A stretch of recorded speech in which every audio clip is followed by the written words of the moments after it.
Pagi, selamat siang, selamat sore, selamat malam. Jam berapapun ketemu dengan channel ini lagi. Sudah lama banget emak nggak ngupload apapun di dalam channel ini. Dan kali ini ada sesuatu yang agak menggelitik dan agak serius ya emak bahas, yaitu terkait vonis atau bukan vonis, tetapi tuntutan yang diberikan kepada ex Menteri Pendidikan yaitu Bapak Nadiem Makarim ya. Terlepas dari apapun misalnya kesalahan yang beliau lakukan, namanya manusia itu pasti ada kesalahan ya, itu biarlah urusan menjadi sebuah urusan hukum yang pembuktiannya di pengadilan. Tetapi yang mau emak komentari adalah tuntutan yang sebegitu berat, sebegitu lama gitu tuntutannya ya.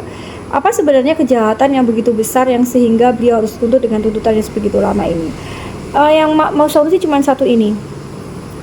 Memang ketidaksempurnaan adalah milik manusia, tapi setiap manusia pasti juga punya pengabdian ataupun jasa terhadap khususnya bangsa ini. Kita harus melihat track record Pak Nadiem Makarim ya. Nadiem Makarim ini di samping pendidikan sebelumnya itu telah mendirikan sebuah startup yang sangat keren menurut emak, yaitu Gojek gitu.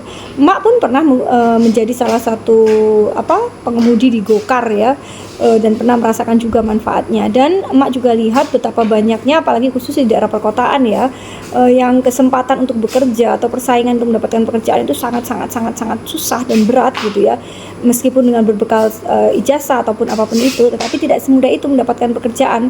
Nah, Gojek itu dengan visi misinya ya, itu hadir memberikan sebuah harapan baru. Berapa coba kalau lagi demo Gojek minta ini minta itu, berapa banyak orang itu yang tumpah ruah di Jakarta itu, yang kelihatan di Jakarta. Itu saja membuktikan betapa banyak peluang lapangan pekerjaan yang telah disediakan atau diciptakan melalui otak beliau. Nah ini loh, kita sebagai bangsa itu kita nggak boleh loh melupakan sejarah gitu, melupakan sumbangsi atau jasa seseorang gitu. Apalagi ini kan ngomongin perekonomian negeri ini gitu loh. Sampai saat ini apa yang telah dicetuskan oleh Nadiem dengan perusahaannya, kita tidak boleh pikir itu ada perusahaan, ada orang-orang yang kerja di sana, ada manajemennya, tetapi ide dari mana dong gitu kan, misalnya ide dari mana lah. Nah ide dari siapa gitu loh.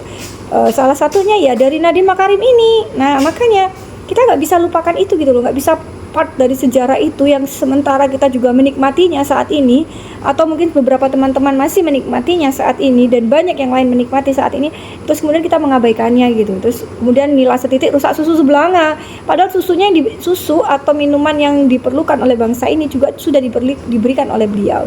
Nah yang berikutnya adalah masalah Chromebook.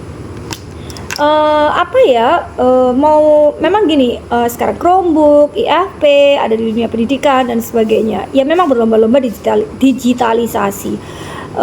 Terus kemudian masalahnya adalah niatnya baik, pelaksanaannya ya itu kembali tergantung kepada pelaksana kebijakan yang berada di bawah gitu. Bagaimana membuat barang-barang itu menjadi kemudian bermanfaat dan berguna gitu. Tapi harus diakui bahwa keberadaan Chromebook sampai detik ini tuh masih bisa digunakan gitu loh.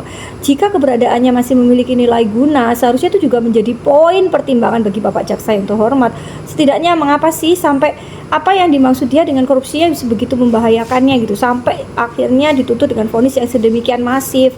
Jadi saya rasa kita pertimbangkan banyak hal ya, selain jasa Nadiem Makarim, kita juga pertimbangkan juga yang dipersoalkan tentang Chromebook ini bukan sebuah benda mati yang kemudian tidak bermanfaat, masih dimanfaatkan, bahkan detik terakhir masih digunakan untuk TKA, dan itu bisa digunakan oleh hampir seluruh yang ada listrik ya, ada jaringan listrik ataupun ada jaringan internet juga. Tapi intinya seperti itu, intinya jika suatu benda yang diciptakan itu kurang bermanfaat, jangan salahkan sama yang mencetuskan ide, tetapi bagaimana kita yang di bawah kita bisa memanfaatkan. Dan di bawah itu bagaimana ya, tergantung pengawasannya lagi di lapangan. Nah sekarang persoalannya adalah yuk kita jadi bangsa yang jangan selalu menerapkan nilai setitik rusak susu sebelanga gitu loh.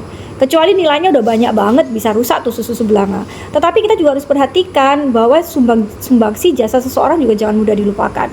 Kata Pak Karno, jadi bangsa itu jas merah dong, jangan sekali-sekali melupakan sejarah. Jangan sekali-sekali melupakan apa perbuatan baik yang telah orang lain berikan kepada kita. Karena kita budaya timur, bangsa Indonesia, seharusnya itu menjadi pertimbangan juga. Oke Pak Jaksa dan buat semuanya, pro kontra dipersilakan untuk berkomentar di kolomnya emak. Thank you.